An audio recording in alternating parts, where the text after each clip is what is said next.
السلام علیکم ورحمۃ اللہ۔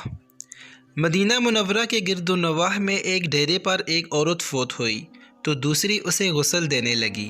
جو غسل دے رہی تھی، جب اس کا ہاتھ مری ہوئی عورت کی ران پر پہنچا تو اس کی زبان سے نکل گیا، میری بہنوں، یہ جو عورت آج مر گئی ہے، اس کے تو فلاں آدمی کے ساتھ خراب تعلقات تھے۔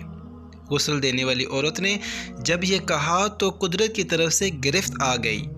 اس کا ہاتھ ران پر چمٹ گیا، جتنا کھینچتی وہ جدا نہیں ہوتا، زور لگاتی ہے مگر ران ساتھ ہی آتی ہے۔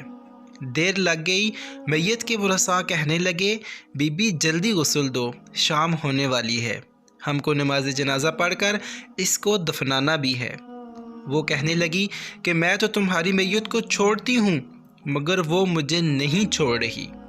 رات پڑ گئی مگر ہاتھ یوں ہی چمٹا رہا، دن آ گیا پھر ہاتھ چمٹا رہا۔ اب مشکل بنی تو اس کے ورثاء علماء کے پاس گئے۔ ایک عالم نے فتویٰ دیا کہ چھری سے عورت کا ہاتھ کاٹ دیا جائے۔ غسل دینے والی عورت کے ورثاء کہنے لگے، ہم تو اپنی عورت کو معذور کرانا نہیں چاہتے، ہم اس کا ہاتھ نہیں کاٹنے دیں گے۔ ایک اور عالم کے پاس گئے تو انہوں نے کہا، مری ہوئی عورت کا گوشت کاٹ دیا جائے، مگر اس کے ورثاء نے کہا کہ ہم اپنی میت خراب نہیں کرنا چاہتے۔ 3 دن اور 3 رات اسی طرح گزر گئے۔ گرمی بھی تھی، دھوپ بھی تھی، بدبو پڑنے لگی۔ گرد و نواح کے کئی دیہاتوں تک خبر پہنچ گئی۔ انہوں نے سوچا کہ یہاں مسئلہ کوئی حل نہیں کر سکتا، چلو مدینہ منورہ۔ وہاں حضرت امام مالک رحمۃ اللہ تعالی علیہ اس وقت قاضی القضاء کی حیثیت میں تھے۔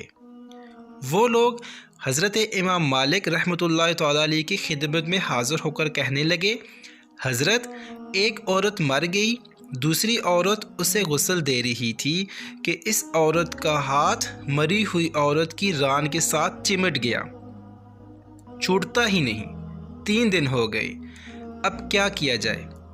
امام مالک علیہ رحمۃ اللہ تعالی علیہ نے فرمایا، مجھے وہاں لے چلو۔ وہاں پہنچے تو چادر کی آڑ میں پردے کے اندر کھڑے ہو کر غسل دینے والی عورت سے پوچھا، بی بی، جب تیرا ہاتھ چمٹا تھا تو نے زبان سے کوئی بات تو نہیں کی تھی؟ وہ کہنے لگی، میں نے صرف اتنا کہا تھا کہ یہ جو عورت مری ہے اس کے فلاں مرد کے ساتھ ناجائز تعلقات تھے۔ حضرت امام مالک رحمۃ اللہ تعالی علیہ نے پوچھا، بی بی، جو نے تہمت لگائی ہے، کیا اس کے 4 چشم دید گواہ تیرے پاس ہیں؟ کہنے لگی، نہیں۔ پھر حضرت امام مالک نے فرمایا، کیا اس عورت نے خود تیرے سامنے اپنے بارے میں اقرار جرم کیا تھا؟ دوسری عورت کہنے لگی، نہیں۔ تو امام مالک رحمۃ اللہ تعالی علیہ نے فرمایا کہ پھر نے کیوں تہمت لگائی؟ اس نے کہا کہ میں نے اس لیے کہہ دیا تھا کہ وہ گھڑا اٹھا کر اس کے دروازے سے گزر رہی تھی۔ یہ سن کر امام مالک رحمۃ اللہ تعالی علیہ نے وہیں کھڑے ہو کر قرآن پاک پر نظر ڈالی، پھر فرمانے لگے، قرآن پاک میں آتا ہے، سورہ نور آیت نمبر 4 میں، ترجمہ کنز الایمان، جو عورتوں پر ناجائز تہمتیں لگا دیتے ہیں پھر ان کے پاس 4 گواہ نہیں ہوتے تو ان کی سزا یہ ہے کہ ان کو 80 کوڑے مارے جائیں۔ چنانچہ امام مالک رحمۃ اللہ تعالی عنہ نے فیصلہ سنایا کہ نے ایک مردہ عورت پر تہمت لگائی، تیرے پاس کوئی گواہ نہیں تھا، میں اس وقت کا قاضی القضاء حکم دیتا ہوں، جلادو اسے مارنا شروع کر دو۔ جلادوں نے اسے مارنا شروع کر دیا۔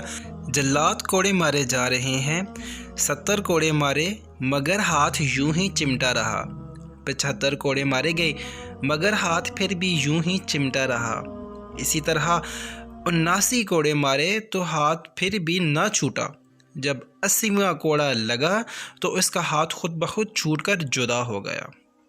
استغفر اللہ، تہمت تو ویسے بھی بہت ہی بڑا سخت گناہ ہے، لیکن آج کل ہمارے معاشرے میں یہ چیز بہت عام ہو گئی ہے۔ خدا کا خوف دلوں سے نکل گیا ہے۔ اس واقعے سے سبق سیکھنا چاہیے اور اللہ سے سچی توبہ کرنی چاہیے۔ اللہ ہم سب کو توبۃ النصوحہ کی توفیق عطا فرمائے۔ اس واقعے سے ہمیں سبق ملتا ہے کہ ہم کسی پر الزام تراشی نہ کریں، کسی پر جھوٹی تہمت نہ لگائیں کہ یہ اللہ کو ناراض کرنے کا سبب بنتا ہے، اور اللہ دونوں جہانوں میں ایسے لوگوں کو ذلیل و خوار فرماتا ہے۔